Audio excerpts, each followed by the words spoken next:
Okay, well then in that case it's February 10th, 1993.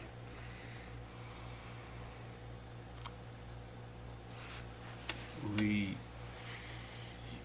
for 6 or 7 months, you have been staring death in the face.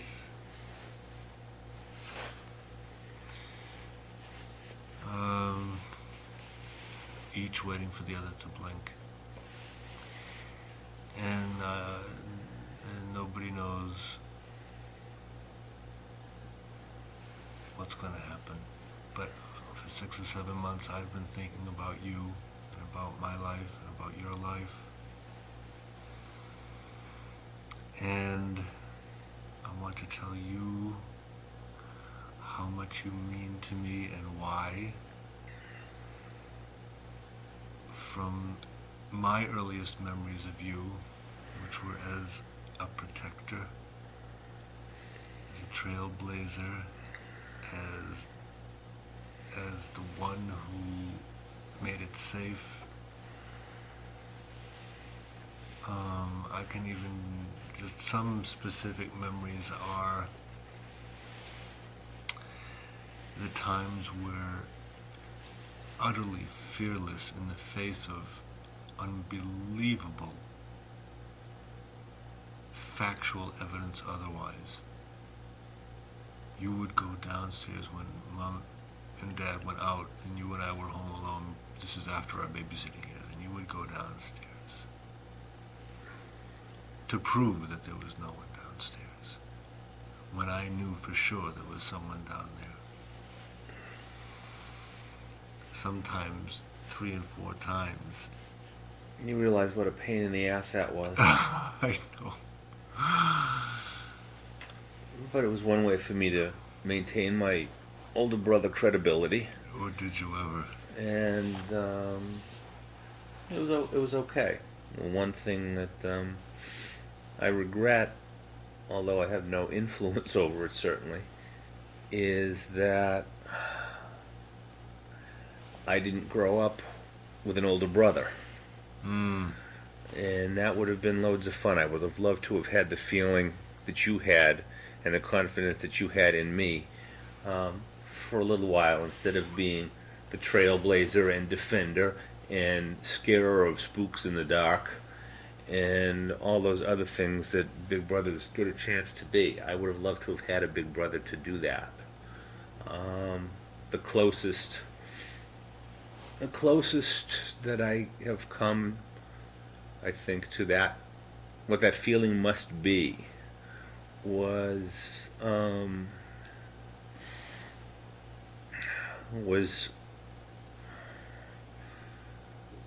May 13th, a year and a half ago. That would make it, what are we, 93, 91? And when you and Brad showed up at my hospital room after my surgery. Me and Andy. Both of you, all of you. You and Andy showed up at the hospital room, and you just sort of appeared in the doorway, and it felt wonderful. I felt the brother in me that was the caretaker took a hike, and the brother that was in me that wanted to be cared for by another brother was very present, and it was a wonderful feeling. So I would imagine it must be neat to have an older brother. It's unbelievable. Yeah. I mean, to have a Lee. Some of the other times were time that you and I had done something that Mom and Dad thought merited a strap, and Mom sent Dad up, and which was highly unusual. And you whispered to me as the footsteps were coming up the creaky stairs, "Start screaming as soon as he enters the room." Oh, okay. And this is something that you knew, however, for whatever reasons you knew it. Experience. And we screamed bloody blue murder, and Dad gave us essentially 10 lashes with a wet noodle. Yeah. And left with a silent pact between the three of us. Yeah. That he would never do it again. Or that he could never do it anyway. He could never do it, yeah. And Mom was satisfied. Well, I think I also remembered something. Maybe would have had to have been you. Wouldn't have been Andy. But I recall an incident, in which we were both about to get wailed on, where I think I told you to pucker your cheeks. Oh yes, that's right. And it wouldn't hurt. It would hurt his hand a whole lot more than it was going to hurt us in the ass.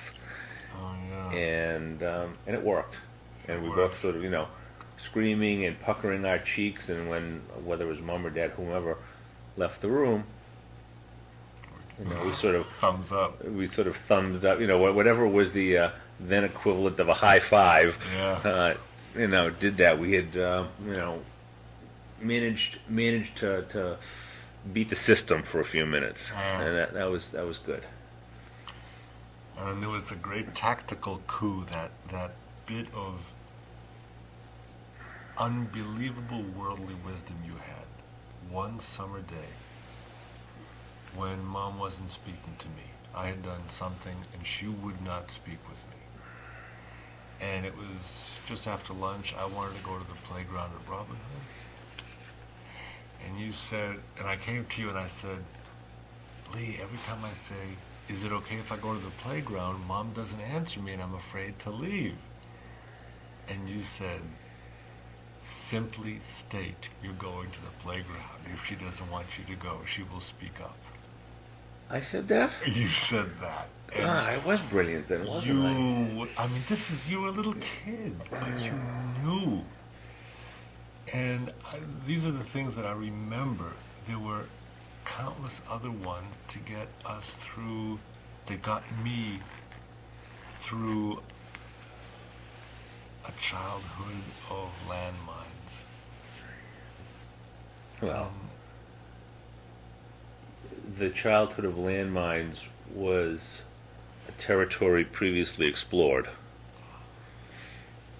That was kind of the downside of being the oldest brother in this family. And it was only through, I guess, some measure of experience that I could give you that advice, that I could tell you to pucker, that I could tell you to scream before whoever was going to be the royal executioner of the moment walked in the door. It wasn't an instinctive thing. It was a learned behavior. Oops, pause. For me to know all this stuff. Yeah, but the difference is, you said you forged the way, but the difference is you chose to share it with me. That's pretty generous. In the world, that's pretty generous. Well, we'll save it for the tape.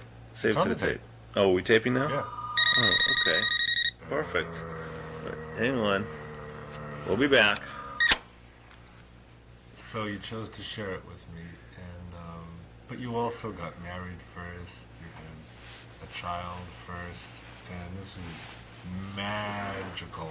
And it may seem like, well, this is what you do, this is what you did at that point in your life. I watched in wonderment. Anyway, you're a wonderful, wonderful gift in my life. Thank you.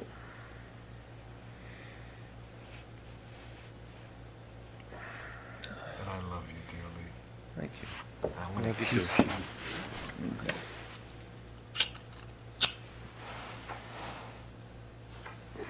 Thank you. Easy on the porta calf. Oop. Okay. I'm going to roll over on your side. All right, now I'm just... Trust me, I'll get myself comfortable. Okay. By the way, just for the tape, this is Lee. This is a standard kvetch. Oh, God. Okay, now we can continue. Lest anybody should think that we're sitting at a kitchen table holding hands. No. It ain't happening. I'm flat on my back, and my brother's in position to pounce on me anytime he wants, and I can't do a damn thing about it. And I just pounced. Well, all those things that I did first, just sort of evolved that way. I mean, I don't think I'm certain I didn't have any kind of a grand scheme to hurry up and beat everybody to the altar, and to beat everybody to conception, and to beat everybody to whatever the next, life cycle event was. Certainly, I'm not in a hurry to beat anybody to the grave. That's for damn sure.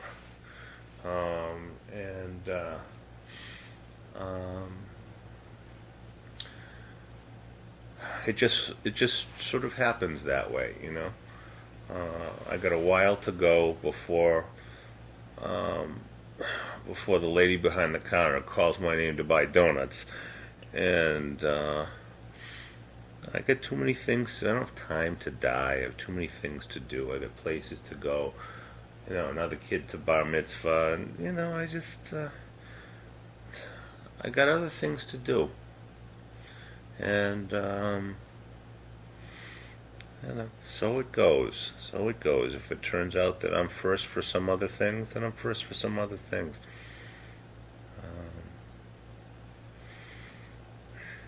Anyhow, you were saying?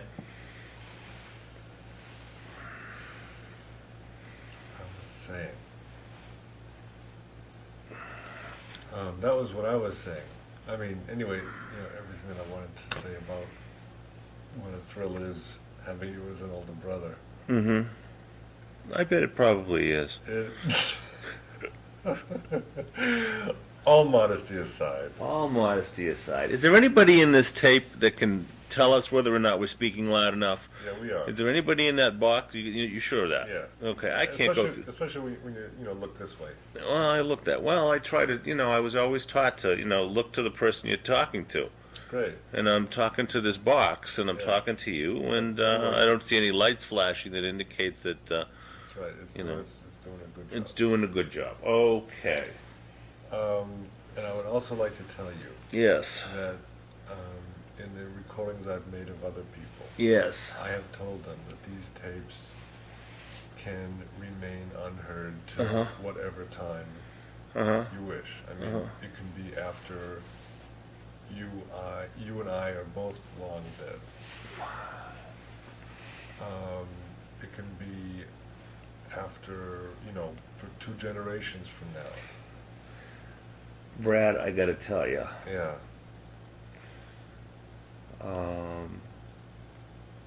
In the past year and a half, if I've had any modesty at all, it's somewhere in the corridors of Deaconess or Dana-Farber, and there's no secrets here. There's nothing that I'm worried about anybody hearing. I mean, this is part of my story, and to the extent that anybody would want to hear it, anytime they want to hear it, I don't have a problem, and I don't care who it is, whether it's Sharon or Mom or Dad or the kids, your kids, my kids. It doesn't matter to me, except that they have access to it whenever they want it.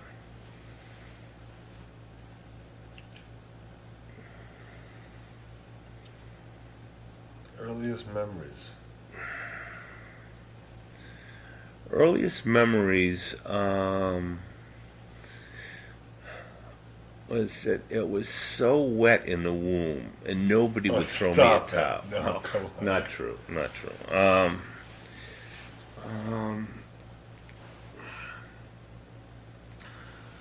Earliest memories are sort of vague recollections of some people, some faces that I can't even put names to on Crossman Street. In fact, I just a short time ago I asked Mom. I asked Mom and Dad who the guy was that drove me to Hebrew school, to school, nursery school at Hecht House.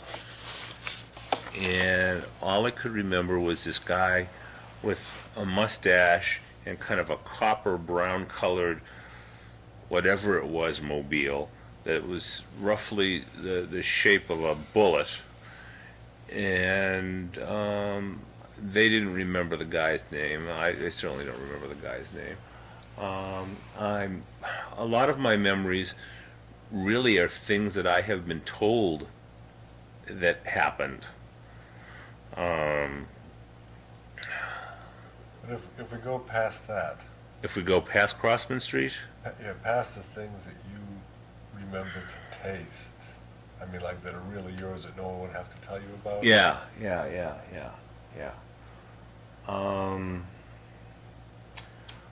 I guess the real significant memories are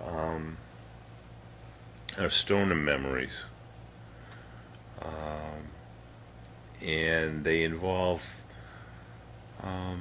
some good stuff and some not so good stuff, and we'll probably hit on a bunch of them, but I'm not going to attempt to try to put them in chronological order. I can't do that,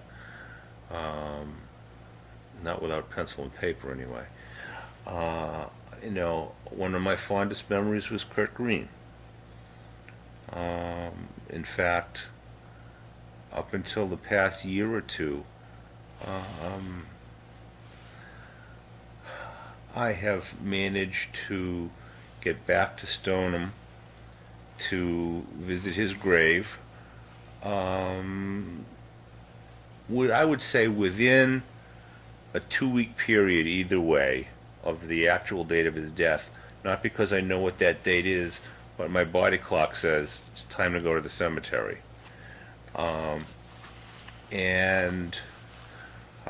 I go there and I remember very specifically his funeral. I remember very specifically Sharon telling me that he had been killed in a car wreck.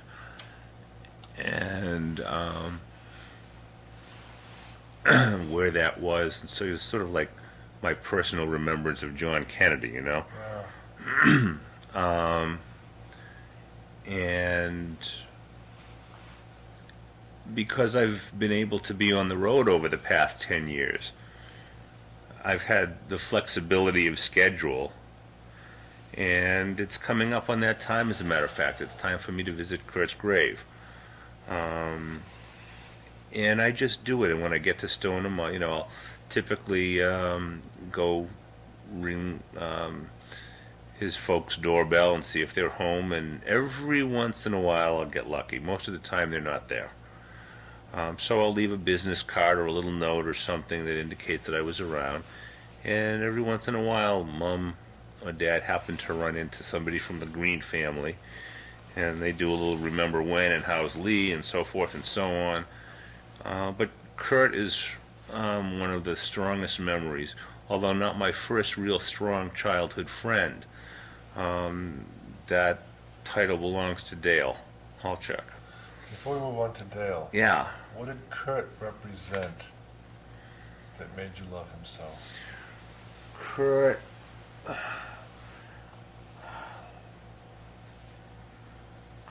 was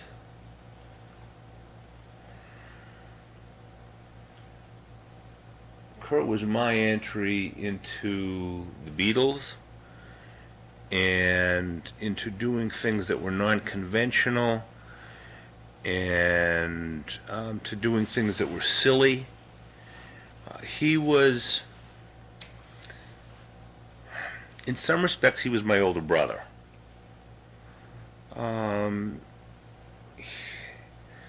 He did, the first time I got drunk that I remember was on Arnold Road, and it was with Kurt, and we went out and somehow, I don't know who bought it, but we got 2-quart bottles of Schlitz beer, and the idea was to drink until we couldn't drink anymore. We sat down at the kitchen table. Remember that brown fold-out table? In our house or in his house? No, in our house. And we sat there and we drank, and he made some comment about, he could drink me under the table. And the next thing I knew, there I was, laughing hysterically, with a bottle of beer in my lap, right side up, thank you, sitting under the table. And it was a rite of passage in a sense. That time, Mom was around. She was there. She was there? She was there. I mean, Mom and Dad had always said, if you want to drink, you want to get drunk, please do it at home. Well, there we were. Surprise, surprise.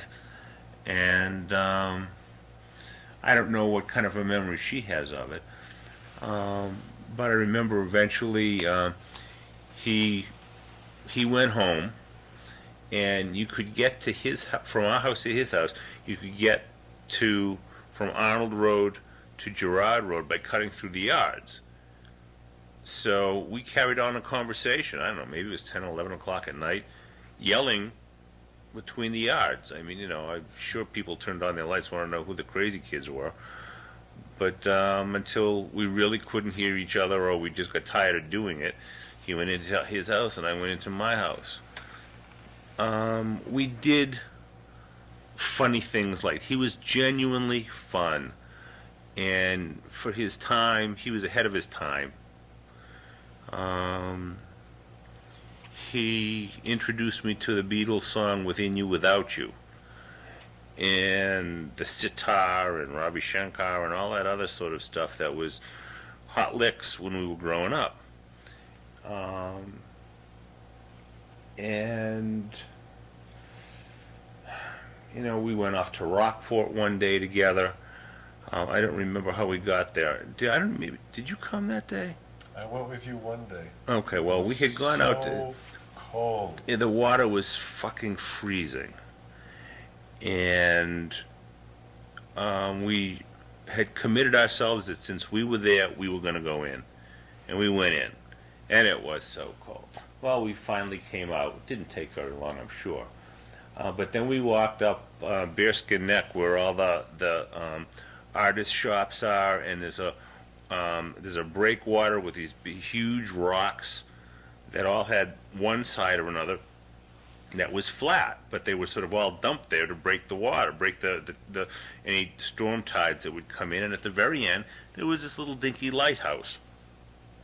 It wasn't even a house; it was more like a light to warn shippers that was that there were rocks there. And I said, "Come on, Carl, let's go out to the lighthouse. These rocks are flat." Well, they were flat to the extent that each rock had a flat side to it, and you could go from one rock to the next rock, hopping on the flat sides, but some of them were big hops. And we got about halfway out, and we're dripping from sweat. And all he kept saying to me was, "Flat, huh?" We'd do two more. "Flat, huh, Keimach?" Well, I said, "Yeah, they're flat. Look, this is flat. I'm sitting on it. It's flat, And it got to be the day's joke. And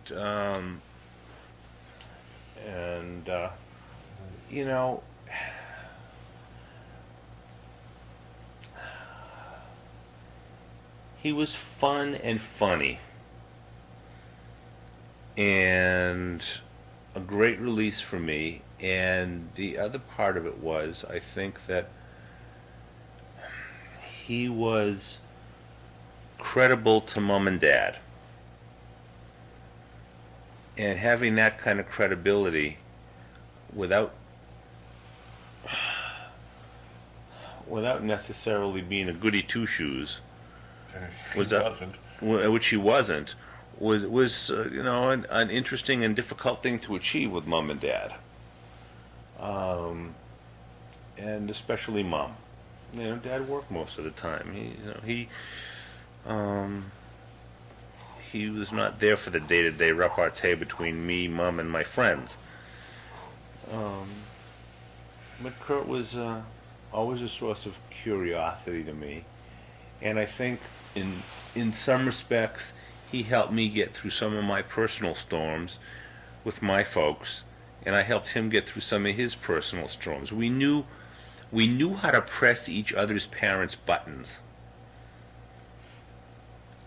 And I think I think we used that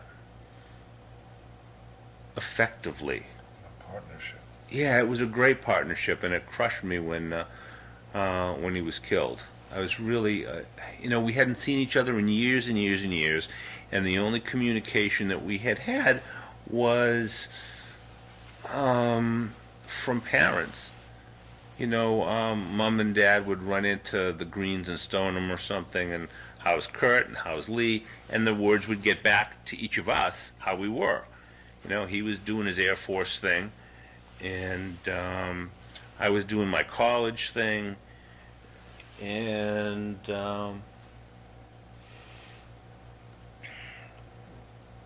yet when he died, it was like I had just seen him yesterday, and I hadn't. But it was a huge chunk out of my life, and I remember his funeral.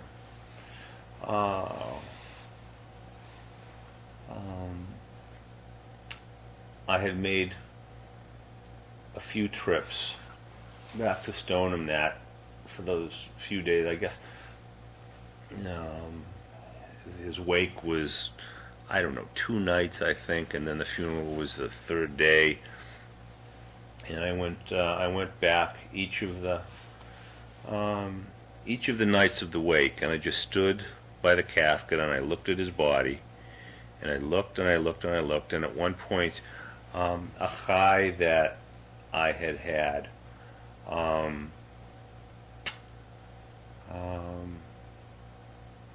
don't remember whether Sharon had given it to me or whether I had bought it myself, but I had searched high and low for just the right high for this car guy. Sorry. And I took it off and I gave it to his mother, and I said, I'd like this to go with him. And I explained to her what it was, and she put it in his hands next to his rosary beads.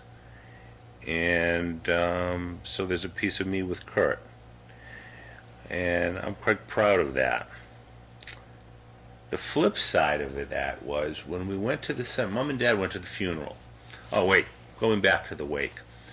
After standing there and seeing lots of our common high school friends come through, and spending a lot of time communing with him and looking at his body, I was struck that it didn't look like him anymore. I could tell that the embalmers and all the other people that put pieces of bodies together so they look presentable in an open casket had done almost the perfect job, but not perfect enough. That wasn't Kurt. That was not really the way I remembered him. They had put him back, clearly they had put him back together again. And at that point I knew it was time to go. So I left, and the next day I came back to his funeral. I remember we hadn't spoken hadn't been in touch in a number of years.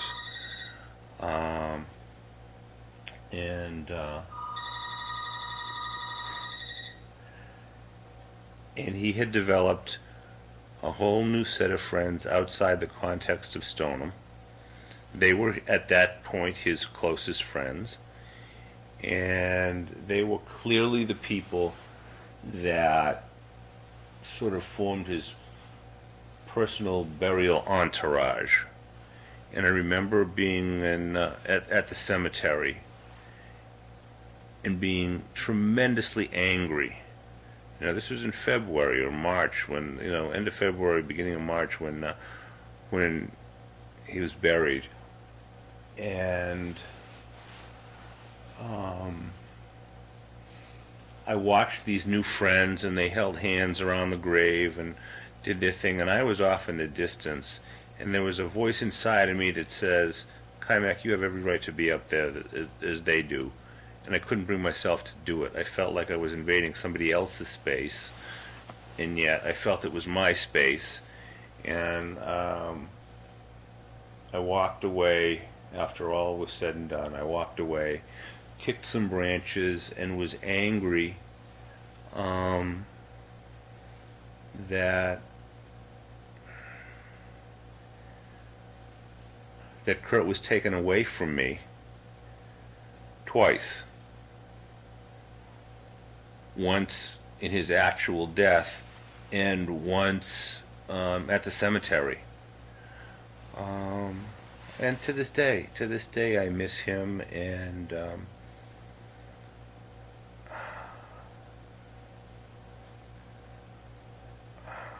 there's a Barry Manilow song that every once in a while comes up on the radio. Not that I listen to that much, supermarket music on the radio, but every once in a while I'll catch it. It's a song called Time in New England. And it's a reminiscence of what, under normal circumstances, you would consider the relationship between a man and a woman. He's reminiscing about what it was like and wasn't it good. And I remember that song being on the radio several times during that funeral period for him. And I remember riding in my car, singing the song, crying, and singing it to Kurt. And to this day, that's his song from me.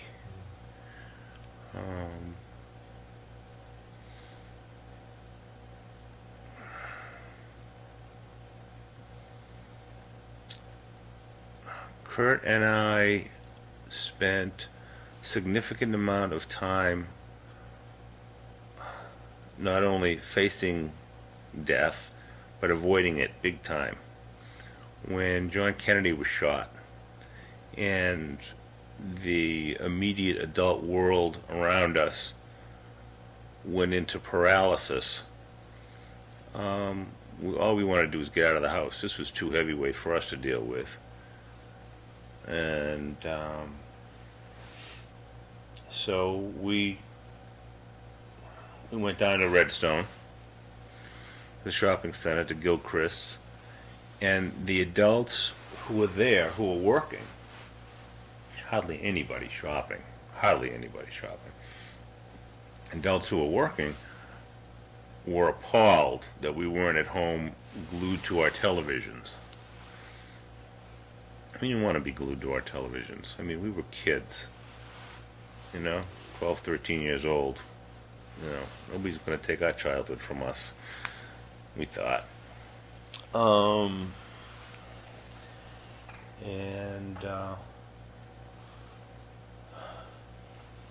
So we poked around, and every once in a while we'd find ourselves having strolled into the television department. And we couldn't avoid it, and eventually I think we both found our way home and watched what needed to be watched, what should have been watched. But he was remarkable in his creativity. He was the one that, you remember when he made the rings out of nickels and quarters and stuff? That was his doing. The ring, and he taught me how to do it. With a spoon? With a stainless steel spoon, yep. And a silver quarter. Because that was right around the time where they switched. When they switched to copper. And that ring that he taught me how to make was the ring with which I wed Alice. Wedded Alice. It was a ring I made, and I gave it to her. But for me, that every time I see it, it's Kurt. It's Kurt. Yeah. That plus the hairbrush. Huh? And the hairbrush? The hairbrush. What about the hairbrush? It was my hairbrush. I know, but he got it for you. That was one that he did. Had. Did he get it for me? Yeah. Or showed you where to get it, because that was. I remember that. So Kurt is sort of ever present.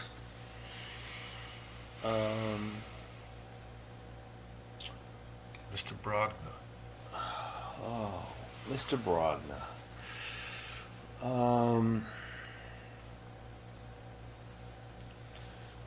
Mr. Brogna was the first teacher that made me feel good about being me when I didn't know what that meant. He had a wonderful sense of humor, but he also had a good sense of what school was all about and what we needed to do to get through. He was a pal. He was a teacher pal. In 6th grade. In 6th grade. He, little did I know that he was going to become a significant part of my life over the next 3 years. Because not only did I have him in the 6th grade as my all-day teacher, we both made the hiatus to the junior high. And I ended up having him as my social studies teacher in the 7th grade, and as I recall, my homeroom teacher in the 8th grade. Oh, jeez. Which was great. It was great. It was just,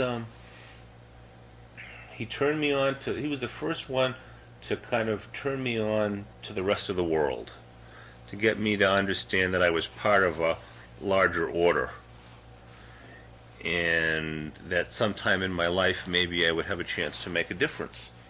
I suspect he was the early cultivator of whatever seed was in me to become a teacher. That's what I was going to ask. I knew that. He was genuine, and he was honest, and he didn't know everything, and he wasn't a disciplinarian just for the sake of being a disciplinarian. He was incredibly fair, and he allowed us space to be kids. One of the hard things about 6th, 7th, 8th grade is that your hormones are raging. The last thing you want to do is sit in a class and take notes, or learn about Afghanistan, and yet he had a way about him that made the learning okay. He was compassionate, I think. Several years ago, when I was working Israel bonds, part of my territory involved a little temple called Judea in Stoneham. So I had an opportunity or 2 or 3 to go through Stoneham, and whenever I did, I tried to make a stop to recapture a piece of my history. Sometimes it was at Nelson's Bakery, Oh my. to pick up cinnamon sticks. Mm-hmm. Sometimes it was at the Greens. Sometimes I just parked in at the end of Girard Road, facing the Harvey's house, and just vegged there, looking at the 2 houses and remembering and remembering and remembering. I too have done that. I didn't know you did. Yeah. Well, there's roots in them there hills. And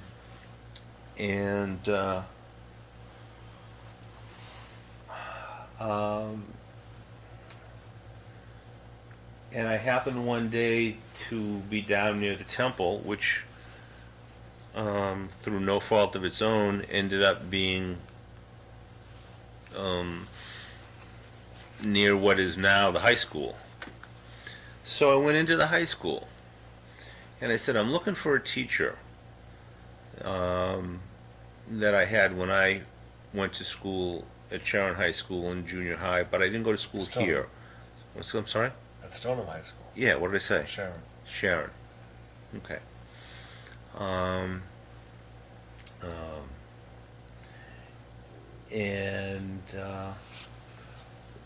They remembered him and seemed to indicate that he was somewhere in Belmont doing some teaching there, maybe head of social studies department or whatever. Okay, great. Well, my territory also included Belmont, or I made it include Belmont. Actually, no, what happened was my next job after Israel Bonds brought me to an office in Watertown. Do I have to interrupt here? Digress, if I may, for a minute. Last night, I developed a world-class case of hiccups. I get a sense that they're about to come back, so if I start to hack, we'll just go with it. Okay? Anyway, the job after Israel Bonds brought me to a small office in Watertown, which was right next to Belmont. And in fact, there were a number of times when I had to go through Belmont to get to one highway or another, Route 2 predominantly. And one day I digressed in Belmont, went over to the high school and said, I'm looking for William Joseph Brogner. Is he still here? Does he still teach here? Oh yeah, Mr. Brogner. Well, I'm a former student of his from a very long time ago. They probably thought I was a mass murderer or something, you know. But I was dressed up and, you know, doing in my business clothes, and I must have come across as honestly as I could, and I found him, and we exchanged a hug and a how do you do and a handshake and a few minutes of time, and that, you know, maybe we'd be able to get together sometime. And then I said what turned out, I think, to probably be somewhat fatal comment to the discussion at the moment, and that was that, you know, maybe he and his wife, whomever she was, and me and my wife would, you know, get together, maybe go out for a dinner. He really pulled back at that, and you know, we talked again about things from Stoneham and other students that he remembered, and that I had been to a couple of my reunions, and you know, it was good. It was a good conversation, and it brought the whole issue to closure for me, even though we have not seen or spoken with each other since.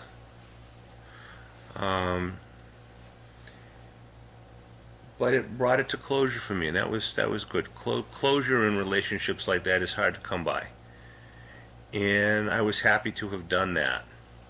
Happy to have tracked him down, and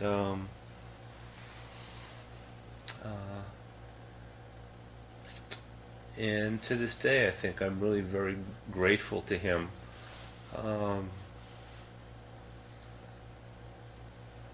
For showing me that school and teachers and education is really good stuff. Did Joe Zaitchik figure big in your life?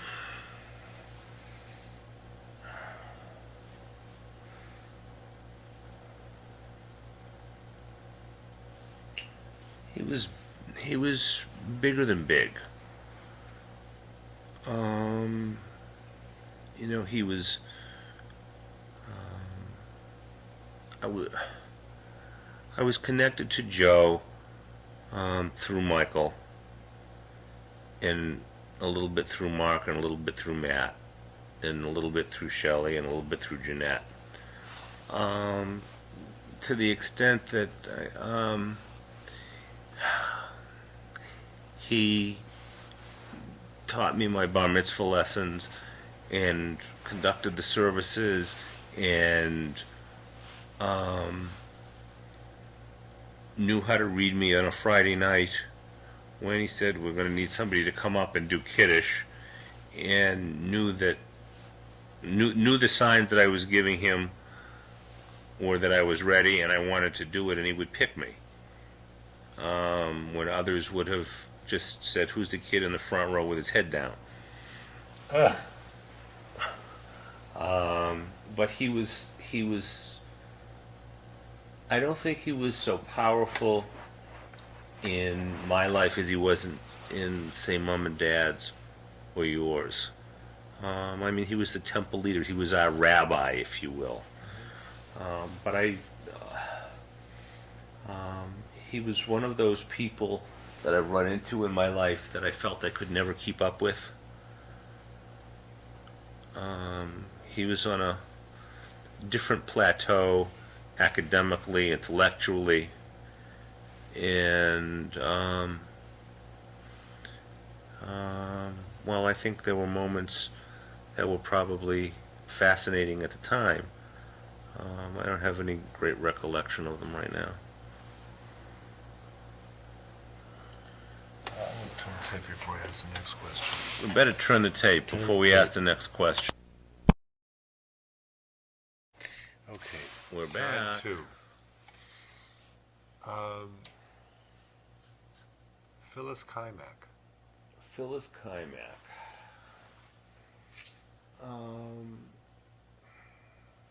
Start at the beginning, as much of at the beginning as you honestly remember.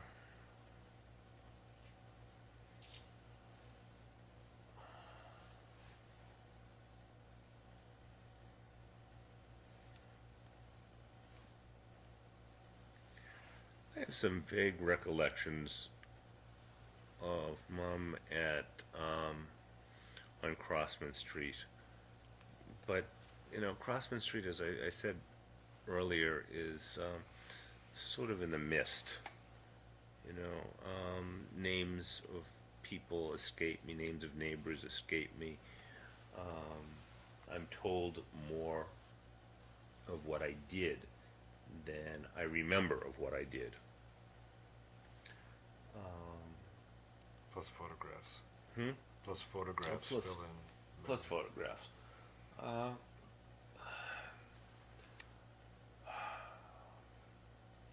Mom had a tough time being Mom. She had a tough time being a mother. And I think a lot of that had to do with her relationship. I'm sure it had to do with her relationship with her mother. And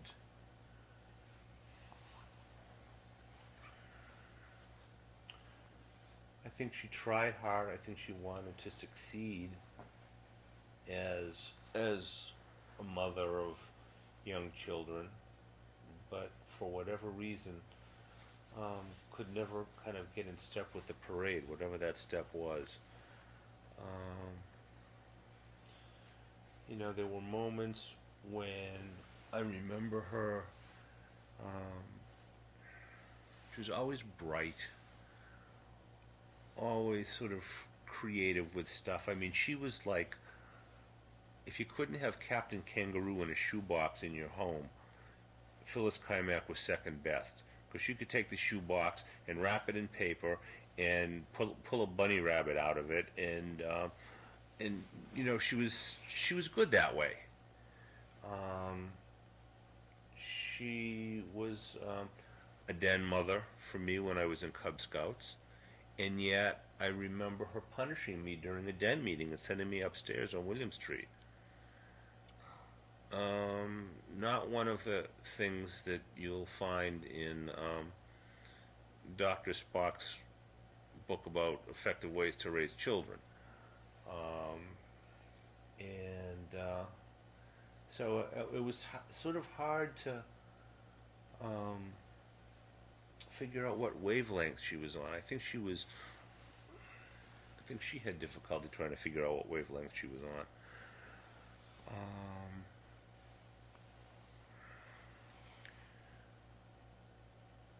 I remember her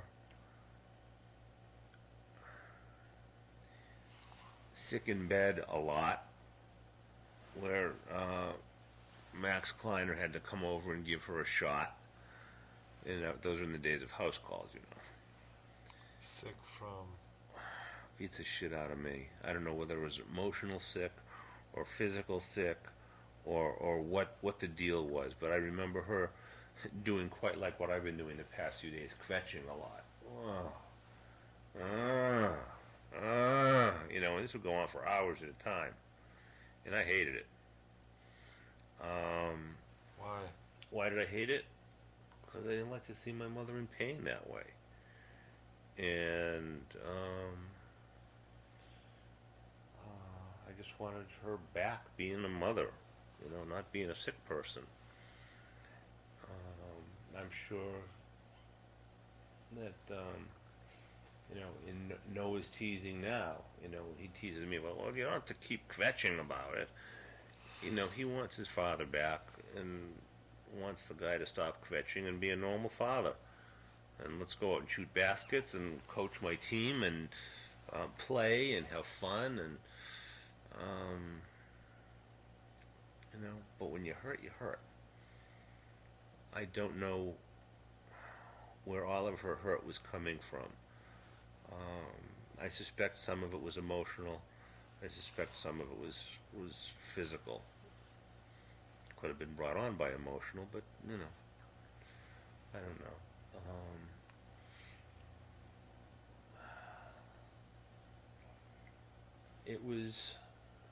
It was hard to get her to play.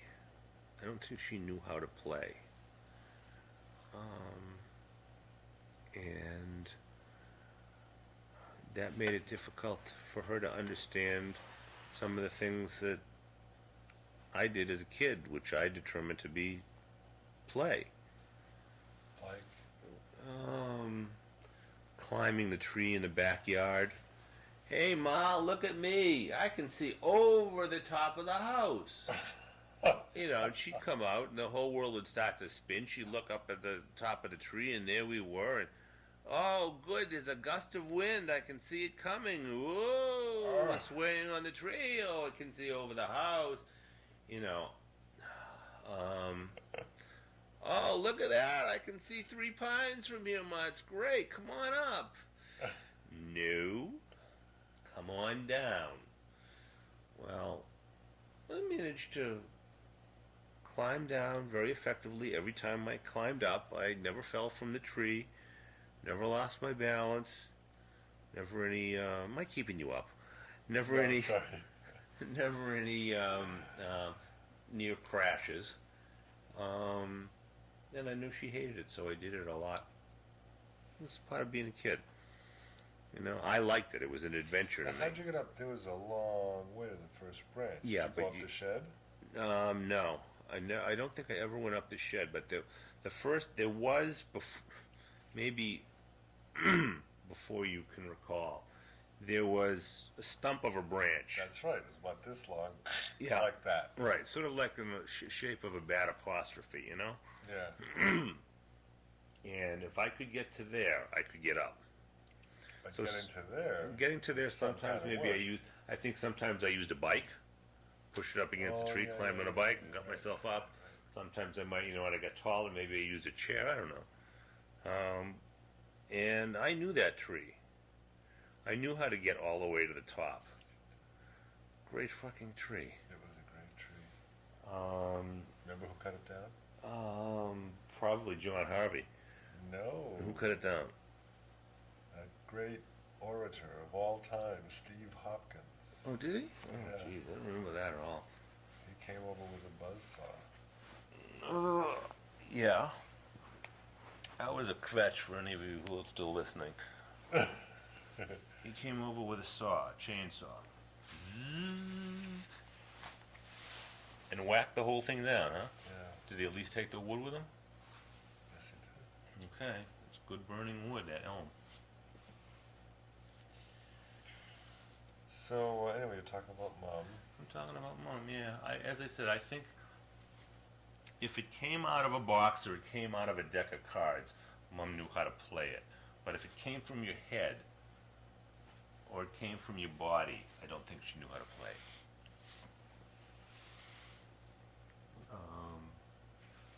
She's getting better at that these days.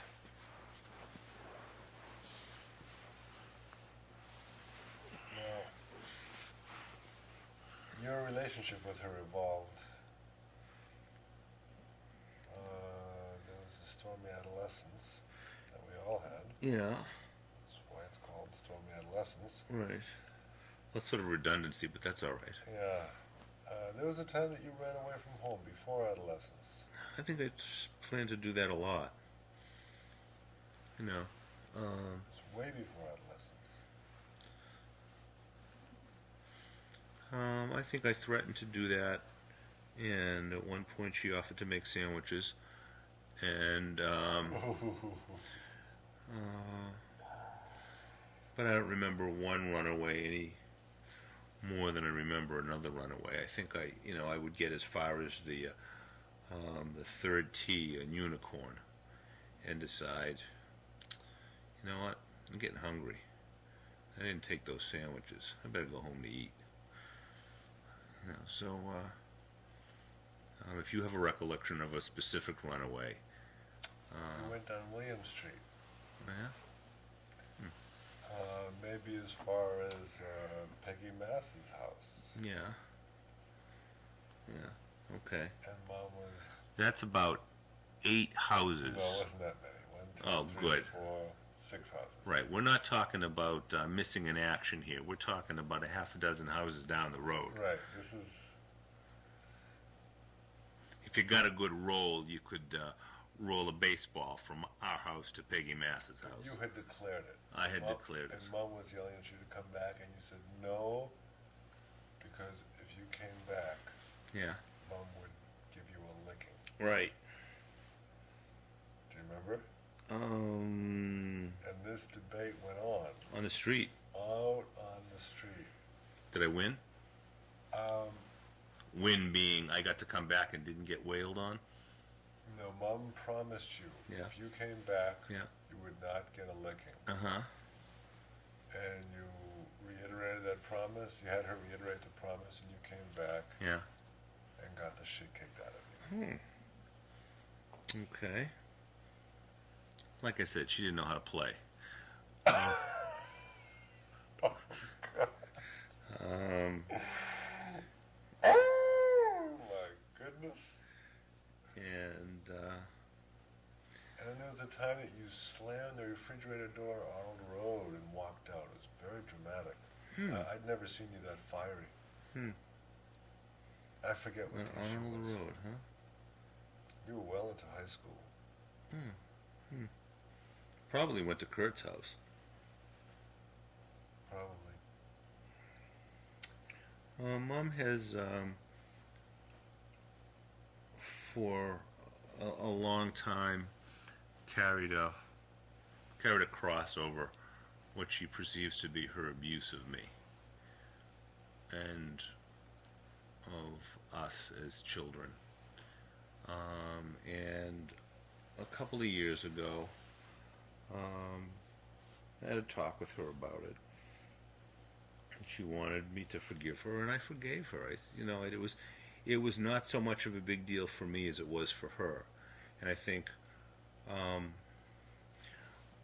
she wanted it to be as big a deal for me as it was for her, and had difficulty accepting the notion that it wasn't as big a deal for me as it was for her. And I just, I said, Mom, let it go. It's done. It's history. You did the best you knew how to do with what you had, and you made some mistakes. It's not anything that I bear any physical scars of right now. It makes for some interesting storytelling sometimes, but it was not something that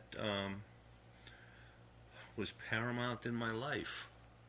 It was something that I tried my damnedest to avoid, and when I couldn't avoid it, tried my damnedest to, pucker and scream before she entered the room, and do all those other things that would make me feel the pain just a little less.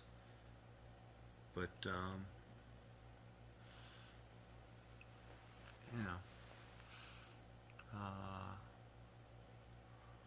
that's all.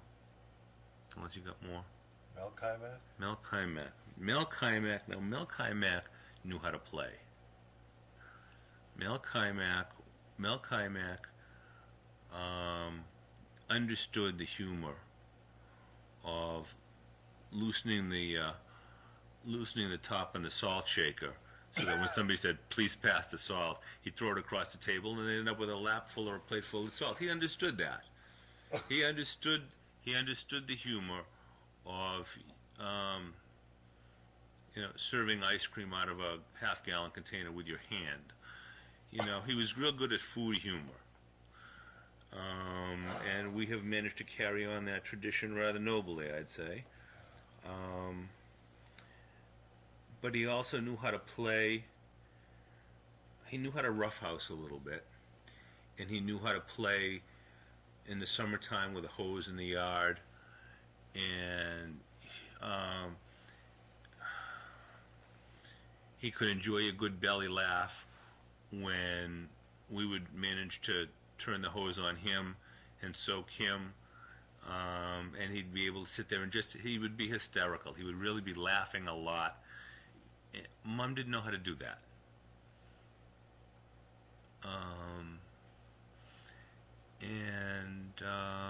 He was fun. And I think part of his ability to do that was tied in to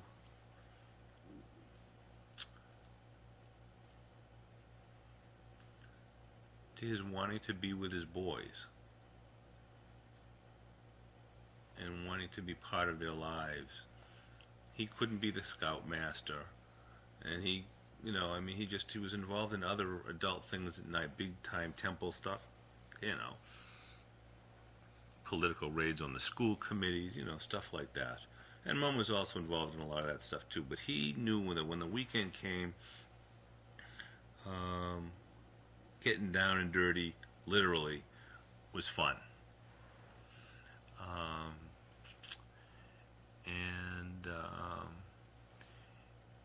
He was often the peacemaker.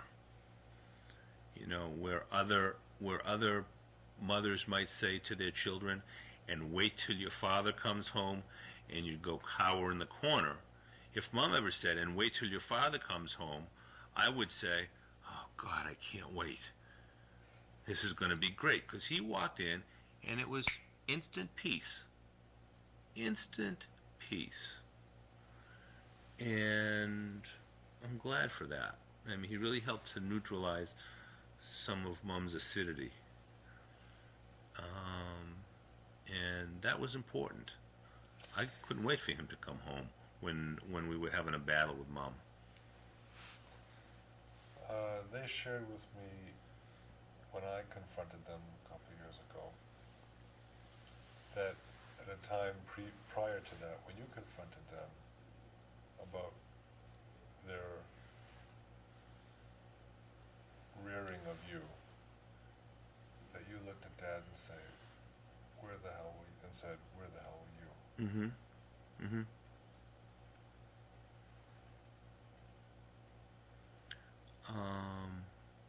I did do that. This was in a counseling session that I had invited them to with Barry Dim. I mean, probably the most intimidating thing that a child can do is to ask a parent to come to a counseling session. And they were the first ones to get involved with Barry Dim in counseling, So I was sort of turning the tables on them, inviting them to their own turf, but I was doing it with my agenda.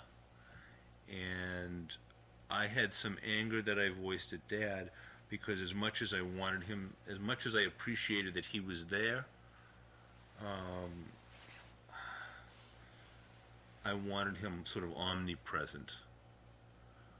I wanted him to always be there, so there would be next to no screaming and yelling and getting the belt with the K on it off the steps of the basement, I know.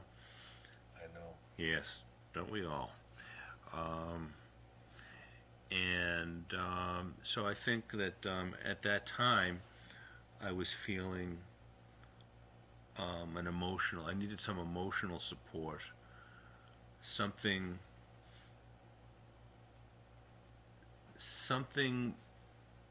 more significant than just the release of play on the weekend.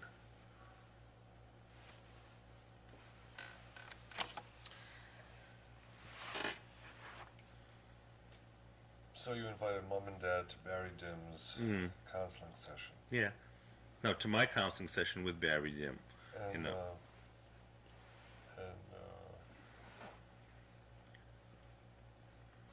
have anything to say to Mom at that time? Oh, I'm sure I did.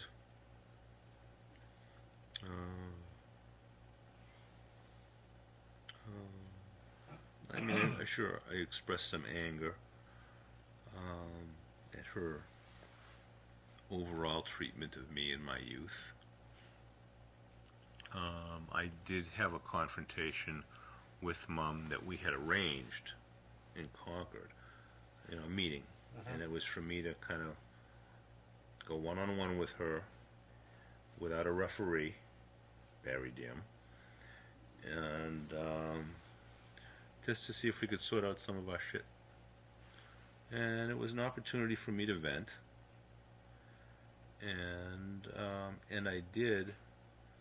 Although I'm hard pressed right now, this is make Mom crazy, but I'm hard pressed right now to think of all the things that I said at that time, because I was having a temper tantrum.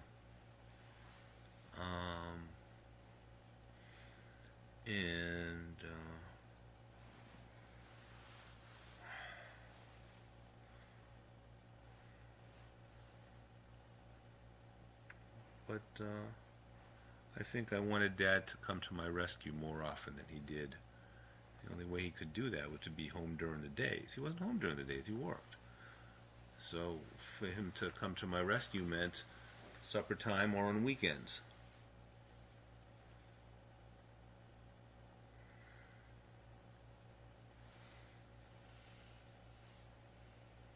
How did your relationship change with either or both of them as you became an adult? I.e., got married or had children, or... Well, I think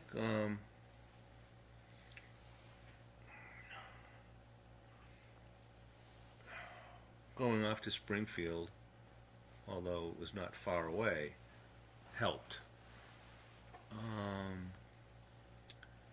And developing a relationship with Sharon helped.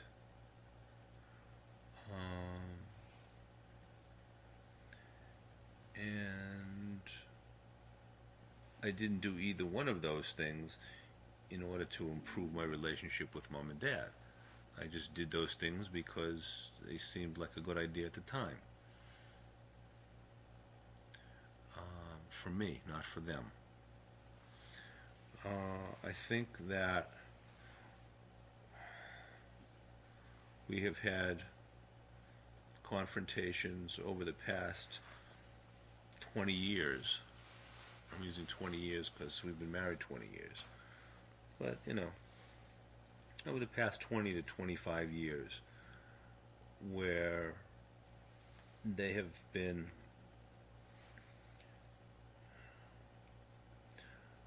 kind of forced to recognize that I am an adult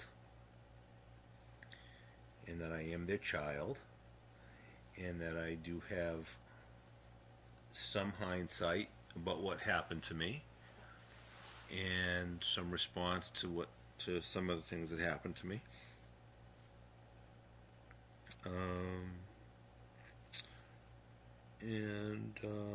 I think maybe they respect okay my willingness to confront them when there's a confrontation that I need to have. And I'm not a little boy anymore. I haven't been a little boy for a long time.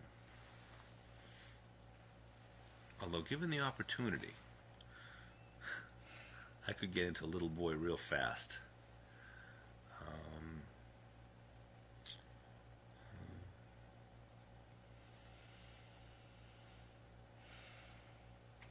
This may be a little bit awkward, but if it is, just skip it. Your younger brother Brad. Yeah. Early on.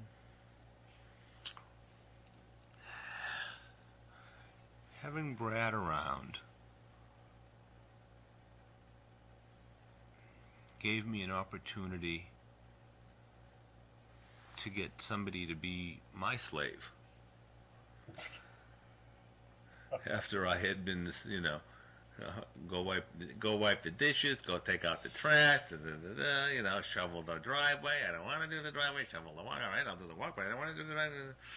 You know, somebody to run errands for me.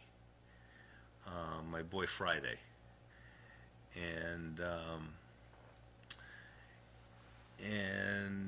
that was okay. It's not altogether unlike the stage I'm in now with my own children, when Sharon and I can set the table and prepare the meal and then say to the boys, you guys are cleaning up tonight,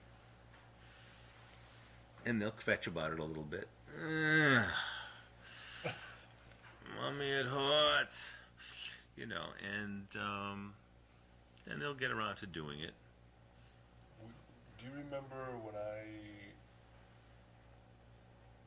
entered your bedroom as a roommate when Andy was born? And is that a recollection of yours? That what was entirely your turf was no longer. I don't remember. I don't remember it as Space Invaders or with any negative feeling. I thought it was kind of neat, actually. At least that's the gut reaction I have to it now.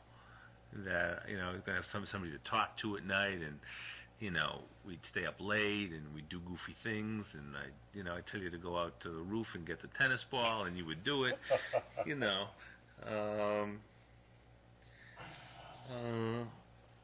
you remember the transistor radios? The maroon ones with Yeah. the white back? Yeah, with the white back. There's a white plastic click-on back, you know, that you'd have to take off to put a new battery. Put the battery in, yeah. Yeah, we got those Yours had from an L and I had a B. Arcade Bazaar in Revere. That's right. That's right. Yeah. High technology. Yeah.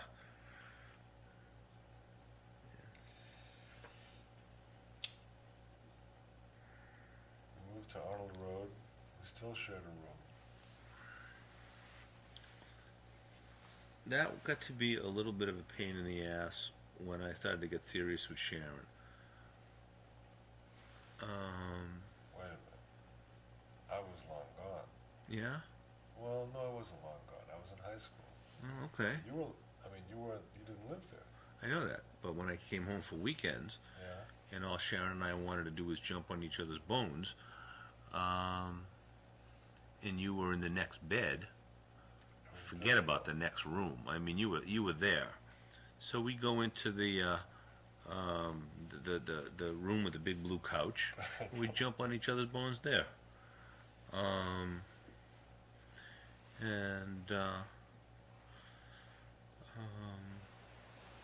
But at that point, I was, pretty much mostly out of the house, as you said, and I had stopped referring to the place where my parents lived as home. I remember at some point, after being home for, I don't know whether it was Thanksgiving or a winter break or one of the breaks, saying to Mom or Dad, I got to go up and pack. I got to go home. And I did a double take. That the words had come out of my mouth, and that, for me, kind of made it official. That home was where I lived, not necessarily where they lived. And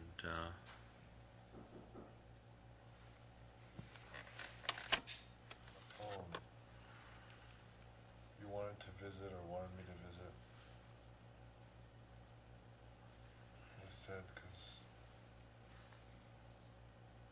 you wanted. This is, I guess, after I finished college. You wanted to know who your brother was, or you wanted to.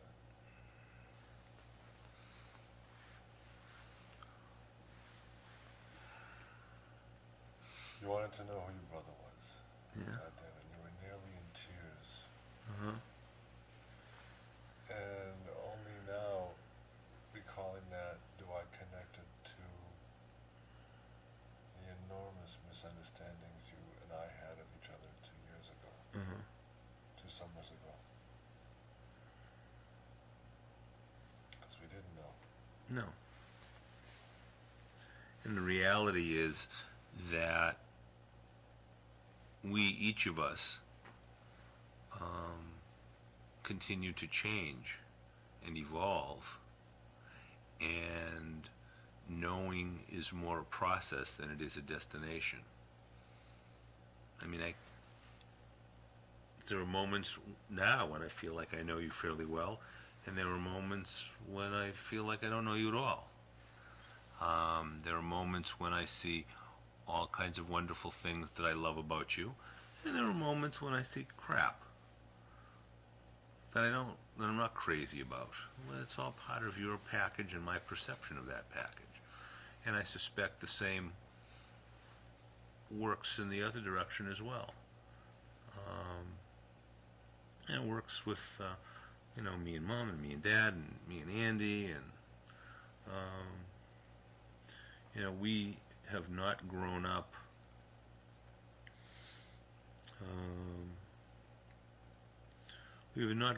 like the Cleavers. Hooey. And that's to our credit.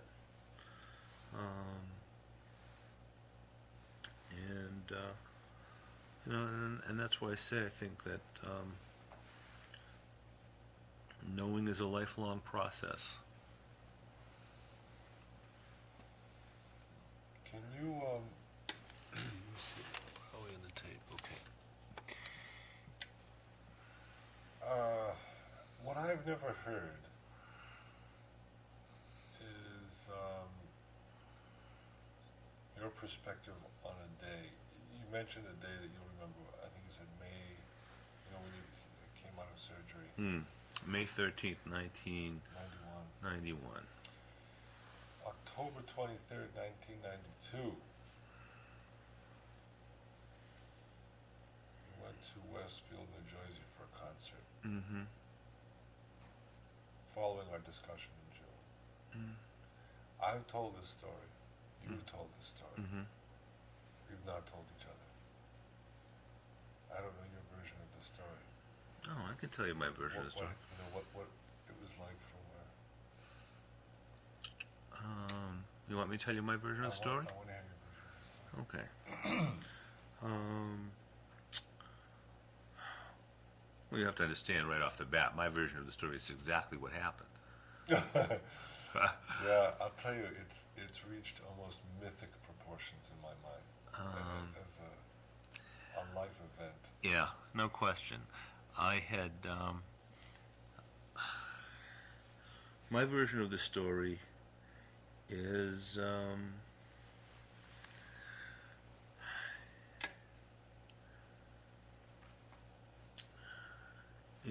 that I have been battling this cancer for several months, but that I had really wanted to come to this concert. And prior to the concert, you, as you do with all of your concerts, you give a little minute with the maestro kind of speech, where you talk about the music and signal particular passages that we might listen for that either tell us something about the composer or a prelude of other things to come, or significant portions of a large work that we might not recognize unless you flag them for us. And so you do. And I remember coming into the little anteroom there, and sitting in the front row and being proud as could be. And when you came out, we made eye contact, and that was great. And you did your thing, and you told me that you had been in touch. You had told the orchestra after the dress rehearsal about me, that I was going to be there, and just wanted to kind of, on a personal note, thank them in advance for whatever they could give of themselves to make the music special. And I thanked you for that and told you what I needed was a real good cry. And you said, I'll see what I can do. And I said, you do that. and you went off in your direction, and I went off in my direction, and we're up in our seats, and Mom and Dad had purchased this really lovely bouquet of flowers that they had planned to bring down to you. And Dad said to me, "You want to bring in the flowers afterwards?" And I said, "Absolutely." So I sat up there and I watched you, and I was waiting for the cry. No cry. Not even a tear. I was far enough away so that I couldn't see all of the notes on the page, but close enough that I could see chunks of music and see that what I was watching was what was going by. Beethoven Night. Beethoven Night, right.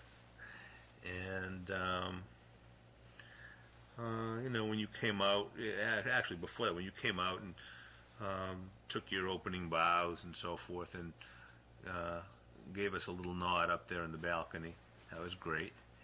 And so I'm listening to the music, and I'm really getting into the music. I was had done my homework, and I was real familiar with the piece. You and I had conversations about it, so forth, and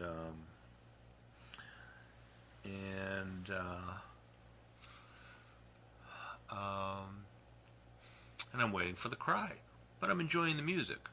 And then it occurred to me, I don't know, maybe around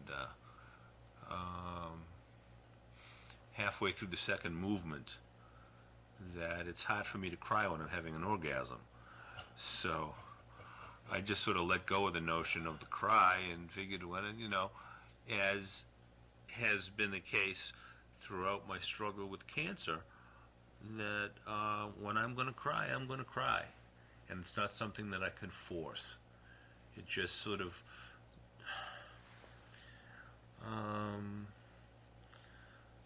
shows up on the doorstep. So you let it in, or let it out, as the case may be. And that's really been my rule of thumb, not to try to force any emotion related to the cancer.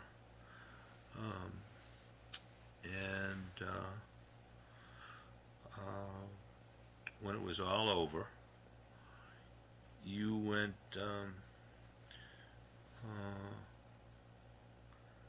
out, and I went down. And you came back out looking for me, and I was gone. And you went into a bit of a tailspin, Sharon tells me, wondering where the hell I was, and she gave you the high sign that I was okay. And so I'm downstairs at the backside of the church with this big bouquet of flowers, and there's no Brad. And I'm standing there, and I'm waiting, and people are standing and cheering wildly. And finally, I recognized what had happened, that you had gone off so that you could come back on. And as soon as I saw you come out, and you, I think, took a quick bow to the front, to the audience. But at any rate, you turned around to bring the orchestra up. And when you did that, I made my way down that center aisle, at which point people were starting to leave already. They don't understand. And I timed it so that I got to the podium just as you turned around to take a full bow to the audience, and there I was holding out the flowers. Well, you bent down and I leaned up, and there was the cry, and it was perfect, absolutely perfect, in a world where there is no perfection. It was as good as it could have gotten, and you didn't want to let me go, and I didn't want to let you go, and I was wondering, how the hell were you standing in that position, leaning over, and how was I reaching you? And we were crying, and people were cheering, and at one point, I almost felt like they were cheering for us. And I just let it go, man. I was into it. I was so proud of you, and so with you, in that moment. That it's hard to describe. You had to be us. Forget about being there. You had to be us to understand the energy that was happening at that moment. And then you said you needed to bring the chorus up. And I said, okay, bring the chorus up. And I left you the flowers, and I backed away. And I'm still crying. I'm walking down the center aisle, and I'm still crying. And I got to the back end of the church and decided I'm not going to go back upstairs. People are already starting to come down. That made no sense. So I snuck downstairs and went through the catacombs under the church there, and made my way to where the orchestra was at that point beginning to trickle down to pack up its instruments. And one player came up to me and said, "You're Brad's brother, right?" I said, "Right." "I just want you to know we did this for you, and it was our pleasure." I lost it again. I started crying, and I don't know, I should have asked the person's name, and I didn't, and I, crying and thanking and crying and thanking, and other people who were coming down knew who I was, and didn't say anything and just smiled,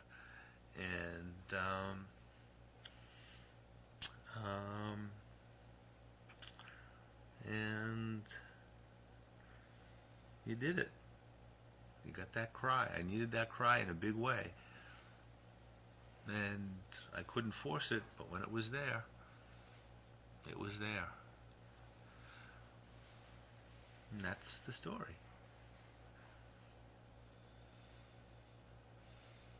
Is that different from your story?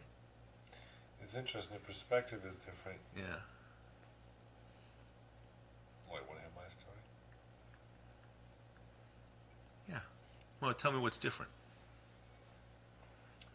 In June, you said to me, when I came up here, when you were diagnosed with cancer on your liver, we talked about this, and we listened. I brought two different tapes. I think Ariana and Toscanini. We listened, and we talked about tempo and phrasing and la-di-da. I left you the tapes, and all summer long while I was working on this was going to be Lee's Beethoven Nights. Period. And that was part. I didn't know what that meant other than committing to you this piece. And you called me the morning of the concert and said, "We're on our way. We're getting into the car." And that was like a catapult for me. And because I still had my dress rehearsal to go. So I told them, all the players at the end, I pointed to where you'd be sitting. And I thanked them in advance for giving you a memory that might help sustain you in the upcoming week of chemo. It was hardly anything, in fact, that could. As good as the Beethoven was, that was an awful, awful week. 3 weeks. It was rugged, you're right. So I walked out to do the concert, and I looked up at you. I blew you a kiss, and I mouthed the words, "This is for you." It's hard to read, "This is for you," if you're mouthing it. Right. But this is what I said. And I turned around, and I saw this orchestra as if they were possessed. Really? I mean, the looks in their faces were like, "Oh my God, did you hear that? Oh my God, what are we doing? Yeah. This is more than we could imagine." I mean, it's just beyond. Yeah. The faces that I knew so well were awestruck. And of course, the performance gets over. I bow at the soloists, walk off, send them on one by one. It's now my turn. I walk out, and you're not there. And I thought, oh my God, something happened to Lee. It's too emotional, or he's not feeling well. It's something. And I was confused and saddened, and I reached the podium and turned directly to the orchestra, looked at every face and said, "Thank you." And then turned around for that most unbelievable moment. Yeah. In an evening of unbelievable moments. And that Pam caught it on film was amazing. Anyway, and we held on for life.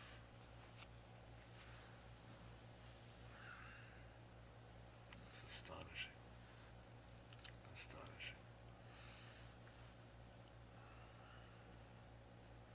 And that you had the courage to come down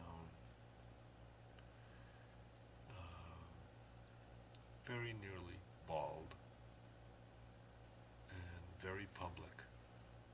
I mean, you had been sitting in the front row of the balcony, you know, but here you were marching up the aisle with this huge bouquet of flowers. Mm-hmm. And it was your courage, the orchestra's spirit, my commitment to you and to music, that all came together to the nth degree that night. For sure. For sure. Talk to me about my courage. People have been telling me that. You have extraordinary courage. I don't know. I don't know what that means. It's courage that always... Courage has a lot to do with clarity. With saying, there's this and this and this, Mm-hmm. and this is horrible. Mm-hmm. And then there's this that's wonderful. And having the courage to, at every moment, measure one against the other. Mm-hmm. I mean, you know, your courage to walk down the aisle. This is at the end of your chemo cycle, so you were feeling as good as you were going to in the cycle. Well, do you think people who are courageous ever feel it? Or is the courage is a perception that other people have rather than something that the courage perceive those choices as being courageous? I guess it's okay. But when people talk to me and they tell me, oh, you're so brave, you're so courageous, you're so strong, how do you do it? I don't have an answer. I don't have an answer except to say, I don't know another way to do it. This is my life we're talking about here. And I want as many good days as I can get. Now that may mean an investment that costs me some days. That turns some potentially good days into crummy days. But shoot, you know, I deal in my support group with people who are going through all kinds of cancer. And they make, you know, because they don't have exactly what I have, nobody has exactly what I have, they make their own decisions. Does that make them more or less courageous than me? Does courage have levels? Is it something you either are or you're not? I don't know how to respond except to say thank you. You know, my intent is not to try to be an inspiration. My intent is to be at my kid's bar mitzvah. That's an inspiration. You know, in a way, the choices that you make are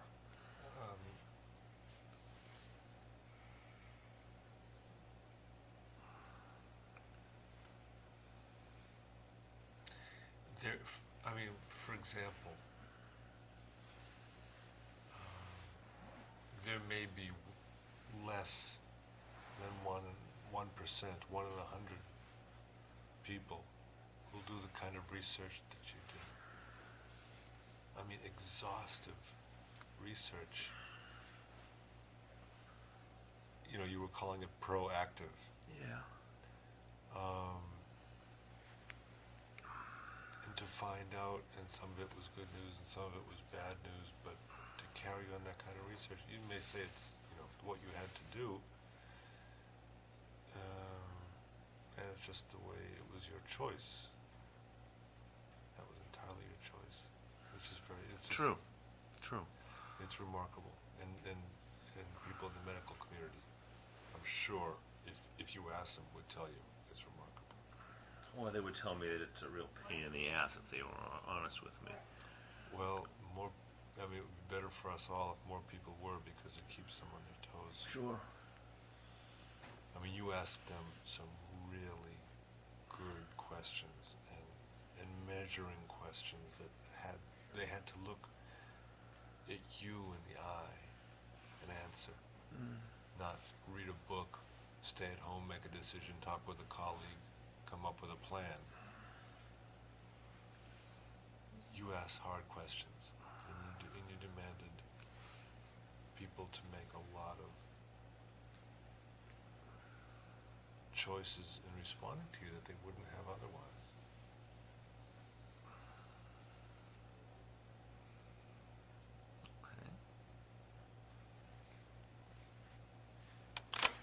Okay, after a brief respite, Andy Keimach.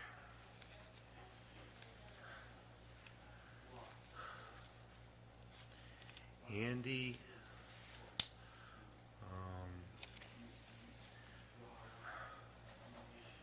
Andy has wisdom beyond his years and has transformed himself from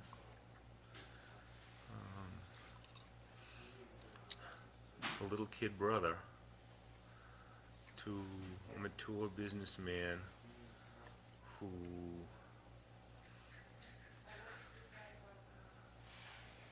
is insightful and is willing to listen as much as he is willing to talk.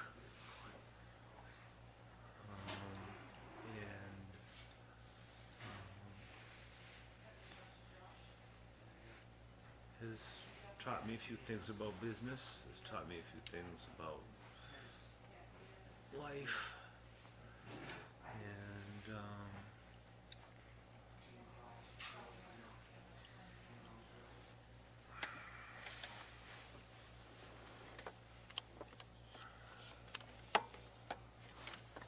why don't you just put it on the floor? You worried about vibration? No, it was higher because Oh. the microphone's up top here. And he's just good to be around. You know, I think the triathlon that we did a few years ago brought us very close together. And I still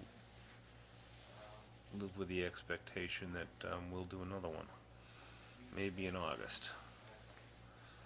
But we'll see, a day at a time. You know, he and I did not share the same sibling attachment that you and I shared. In fact, I was gone when he was growing up.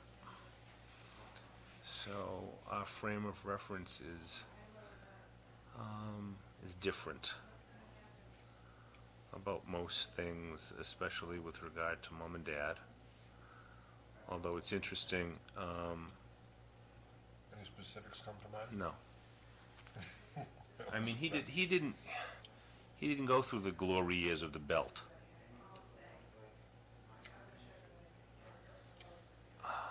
You know, and you know. Oh, interestingly enough, I had a recent conversation with him. Yeah. About this, and he said he was never hit. And I said, I saw you being hit. I saw you cowering in your room after being hit, crying and crying and crying, and he was shocked. Okay. This is on Arnold Road. Oh.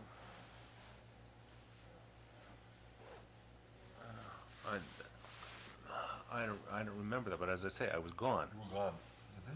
So that, you know,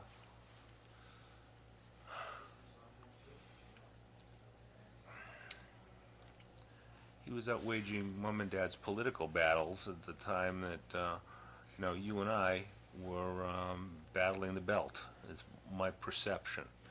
Now, it may not necessarily be the fact, it's just my perception. I think we have that picture. Peace. Yeah.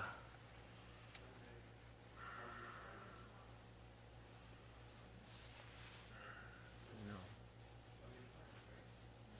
my little brother, the 6-year-old political activist.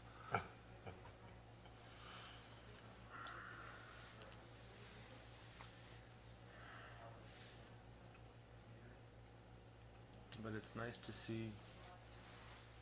to see what he has become. Nice to see him enjoying himself. We share a cry now and then, when the spirit moves us, and that's good. We share a laugh now and then when the spirit moves us, and that's good. You know, I feel like I have in my brothers 2 grand cushions to help me whenever I fall, and that's important. In fact, it's necessary as I continue to go through this cancer battle, because there will be days to come when I'm going to need to have the blow softened.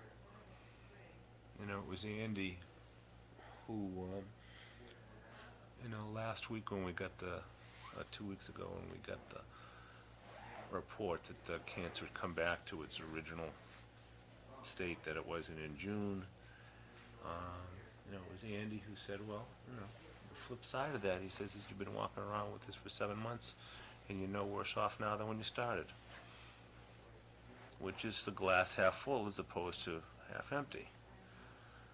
And it was a nice perspective. Would you do something with that? Tootsie Roll? Yeah, it looks like you're rolling shit. That's what a Tootsie Roll is. Oh, okay.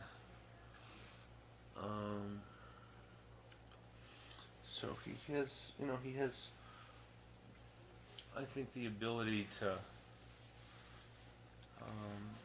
offer some helpful perspective and to be there when I'm needed. Is this driving you nuts? Yes.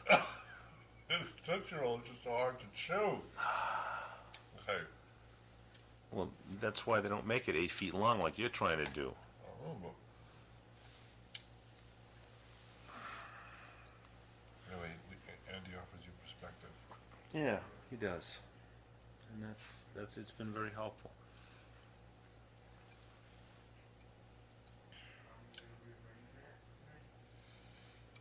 Well, my next question is probably the toughest, or maybe the easiest. Well, there's a range. Lee Keimach.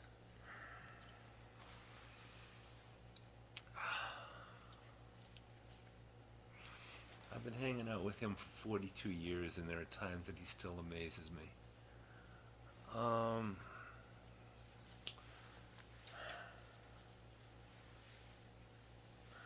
He is the most effective procrastinator I know. And at times can be the greatest bullshit artist I know. But at other times can be tremendously insightful and offer unique and varied perspective on important things. When he's a good listener, he's also a good questioner.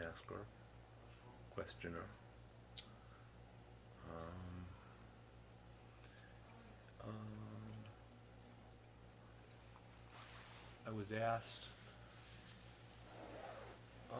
some time ago when I was applying for a teaching position in Brookline to name a hero.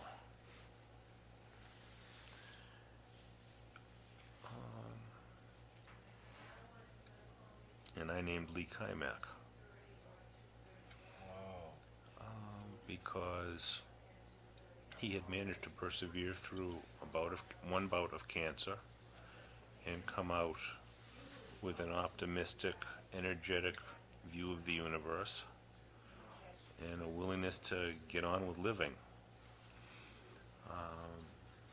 And he still is my hero. However, he will go to second in the pack as soon as we find a doctor who has a cure for his cancer.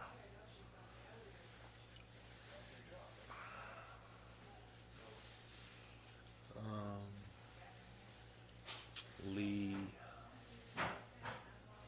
likes to work hard, he likes to play hard, enjoys the part of him that's a kid.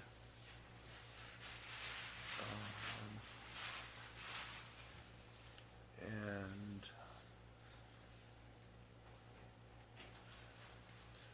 right now is looking forward to some days without pain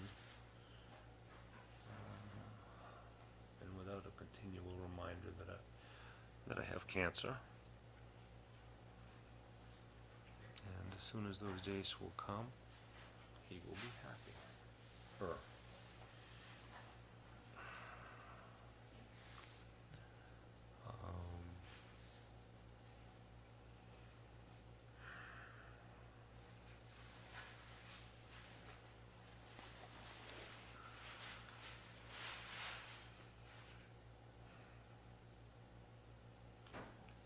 He's compassionate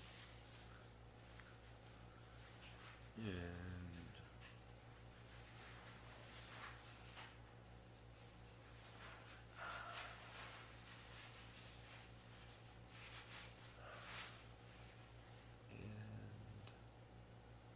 giving.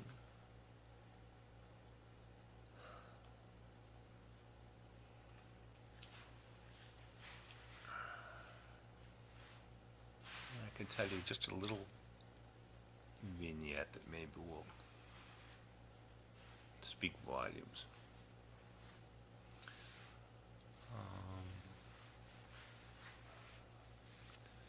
This past summer, after I was diagnosed with a relapse of cancer,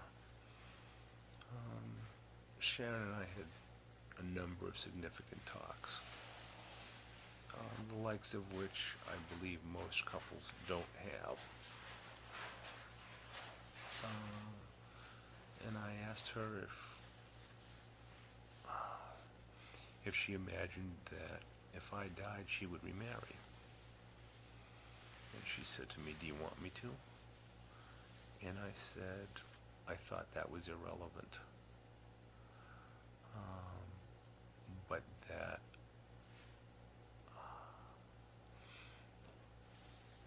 knowing her as I do,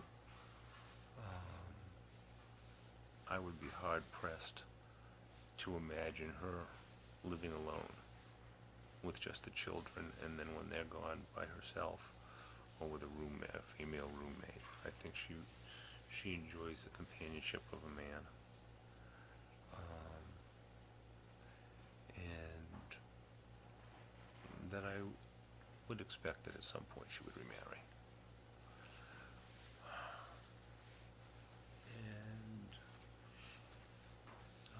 And at that point we were both kind of teary-eyed at the prospect of my dying. And I said, I only have one request. That if I die prematurely and you go out there and find yourself at some point in search of a husband, just choose someone that I would be proud to call my friend. And that was my only request in that respect.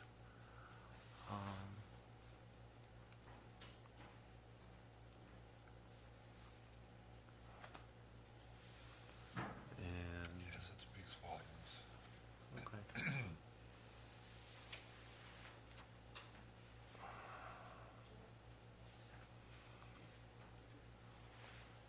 What is it like to think in terms of, I mean, those of us without cancer are under the myth of immortality. Mm-hmm.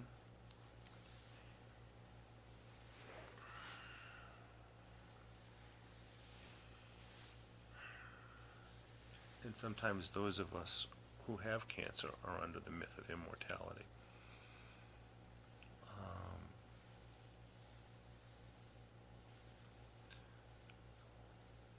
I guess what you're asking me is, what does it feel like to really face my mortality head on? Yeah? Yeah. Scary and angering.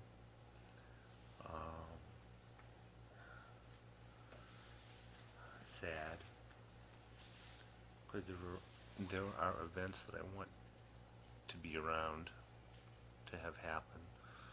Now I want to see Noah's bar mitzvah, and I want to see the boys graduate from high school, and I want to be a grandfather. That's in the cards.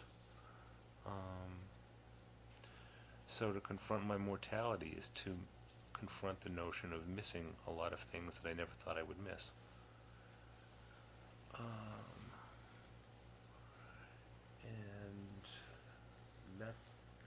that's difficult.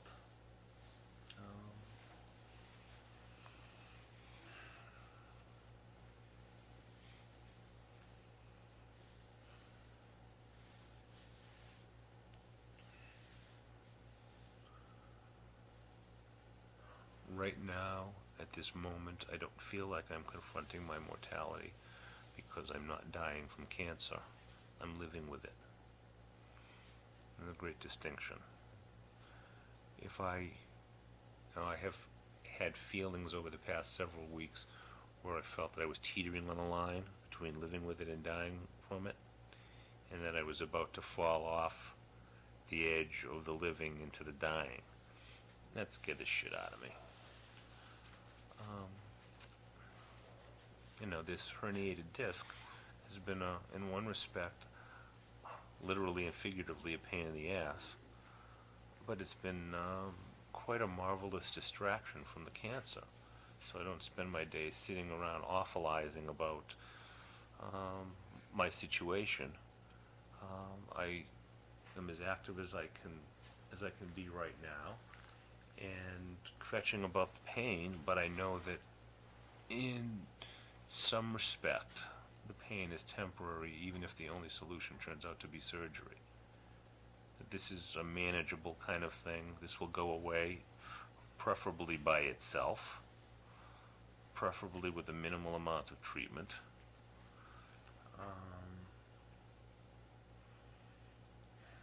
While the cancer, on the other hand, needs to be pushed away. And I don't know that even maximum amount of treatment will do that. So the disc situation has been a distraction, taken me off the gloom and doom bus for a while.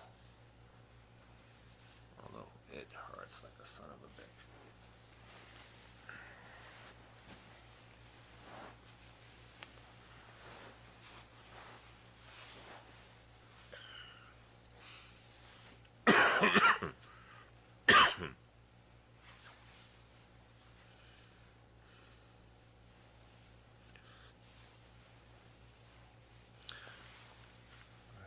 I went to see the gentleman who is our interim rabbi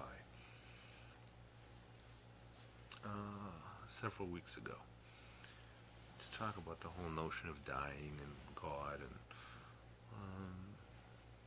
trying to reconcile some philosophic and practical issues. And he said to me, "What do you imagine would happen if you died? What would happen to your family?" And I said, "Well, I expect that they would go through a significant period of pain and mourning and all the sort of clinical steps that people go through when a loved one dies. And after that, there would probably be a significant period of numbness. And then amongst all of them, my wife and my children and my mother and father and brothers, there's enough enlightenment so that they would be able to get beyond the pain and get on with their lives and celebrate the fact that I was around for 40 how many years. And he said, that's pretty good. You don't think they're going to fall apart and that your passing is going to have irreparable impact on them? I said, not a chance. Not a chance. He says, because I talk to people who view themselves as the cornerstone of their family, and that when they die, the whole family's going to crumble. And if you've got that much confidence, he says, you've got a lot. And I do have that much confidence. I mean, certainly there will be tremendous amounts of pain and mourning and anger and everything else that goes with it. But there will also be a recovery. And my expectation is that they would be a support system for each other. Do you think that those who die see who they've left from some celestial vantage point? I don't know. Perhaps any awareness? I don't know. In all the thoughts I've had about death and dying, one of the interesting thoughts that has come along is that I understand why those people who believe in an afterlife find so much comfort in that.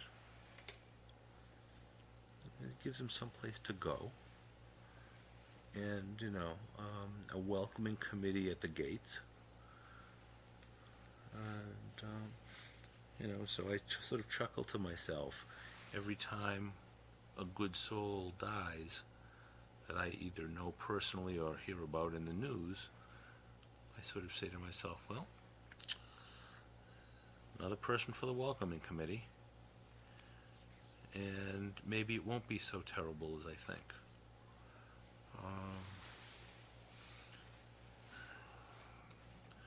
I don't know that people who die look back from another celestial vantage point and see what's going on.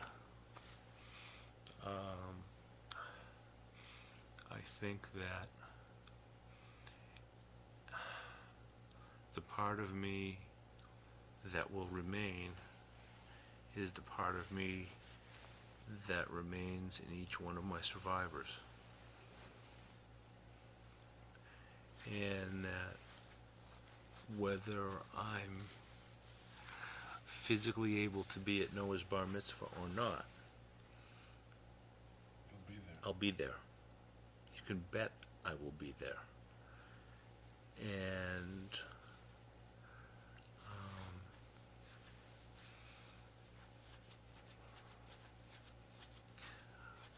I just hope that if I'm going to die before that event, that there's enough space between my passing and Noah's celebration to be able to separate the two and let people mourn, but let people be happy.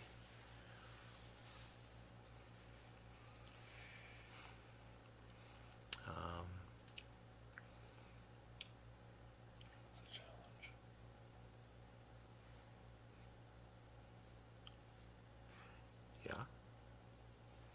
Yeah, it is.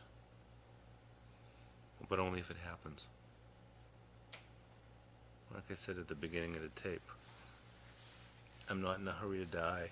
I haven't dialed haven't dialed 411 looking for Dr. Kevorkian's number. And I got too many things I want to do. You know, in this family, you are a tremendous presence. And in these rituals, you are a tremendous Joshua's bar mitzvah. Mm.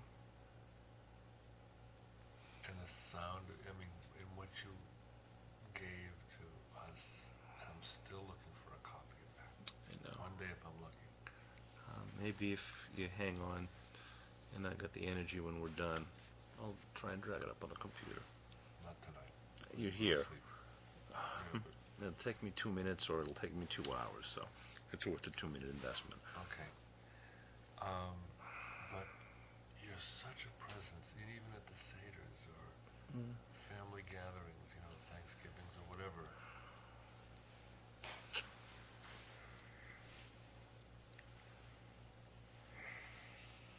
You are a real presence.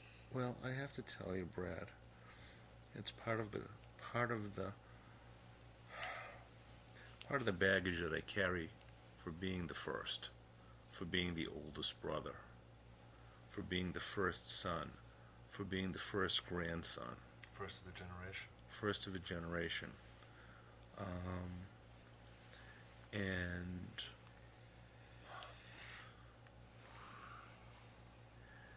there's a certain expectation, I think, and a certain hope. You know, Dad was a firstborn. I'm a firstborn. And I think Dad is tremendously aware of that parallel. Certainly Bobby is. And there's now having a son who was a firstborn.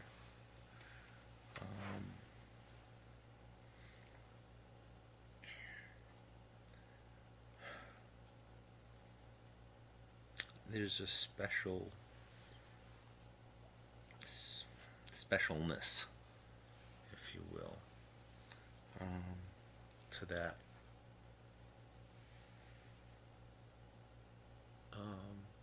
There's a status that goes with that.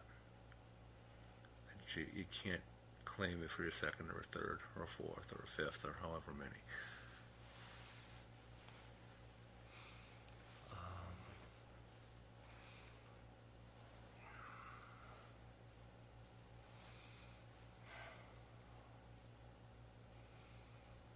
So I think the presence that you speak of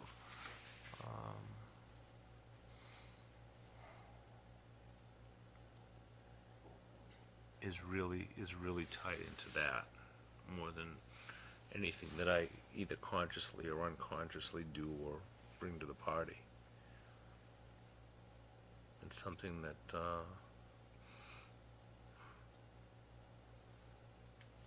is given to me by those who are there rather than something that I bring along. I mean, you said at the beginning that having me as an older brother was special, and that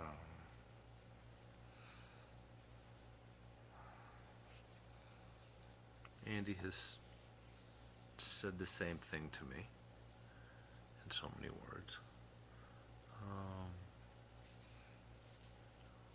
But I really believe that it's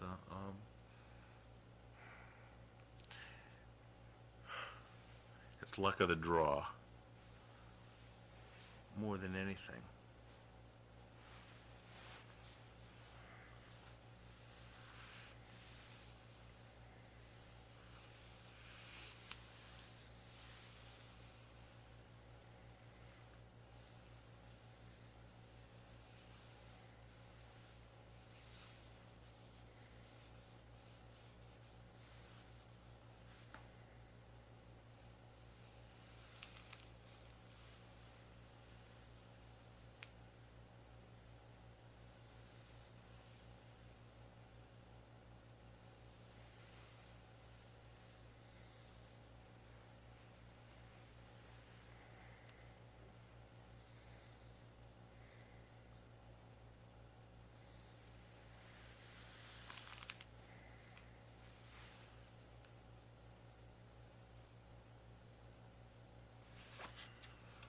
years ago, I did all the photos, all Mom and Dad's photos.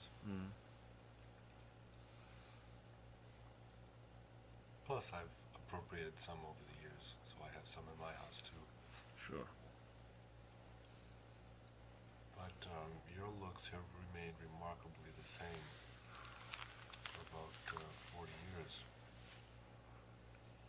So I look at your face, and I see lots of faces, lots of times.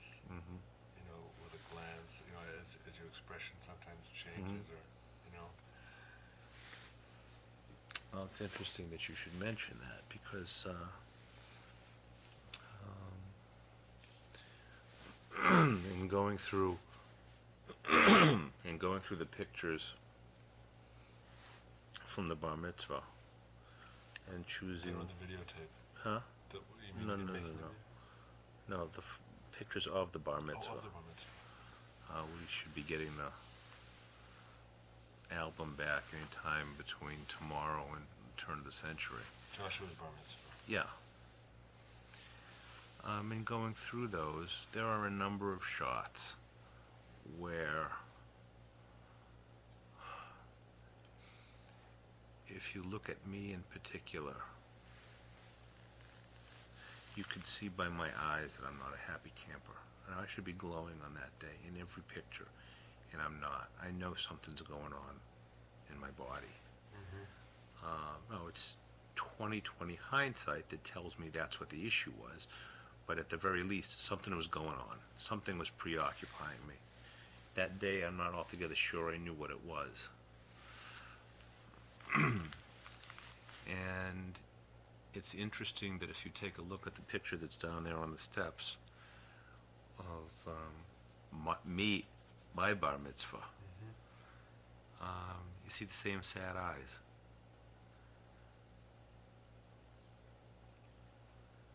And it's 37 years later. How many years later? No. 13, 30 years later. And at the time of my bar mitzvah, the family was recovering from Sam's death. And I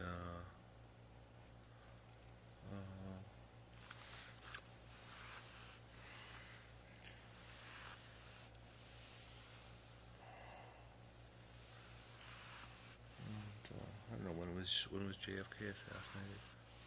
November. It was 5 months after. 5 months 6 after. months after you. Okay. But at least we were recovering from a family tragedy. And that was significant to me. And while you can't see it in the picture, I was also physically uncomfortable because I had some kind of a foot fungus. So that I wore my bar mitzvah suit, white socks, and sandals to the photo shoot. Is that right? Yeah. I was physically uncomfortable as well as emotionally uncomfortable. But those are, you look at the eyes in in that picture, it's sad eyes. Sometime when you're back next and we look at the album, you compare those eyes to the eyes of the boy in the bar mitzvah picture.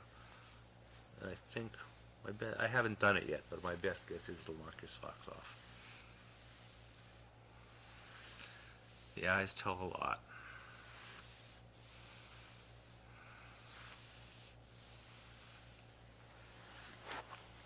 You're in a lot of pain. Yeah, I'm real uncomfortable. Let's say good night, Chet. Good night, Chet. Good night, Dick. Good night, David. Good night, Moon.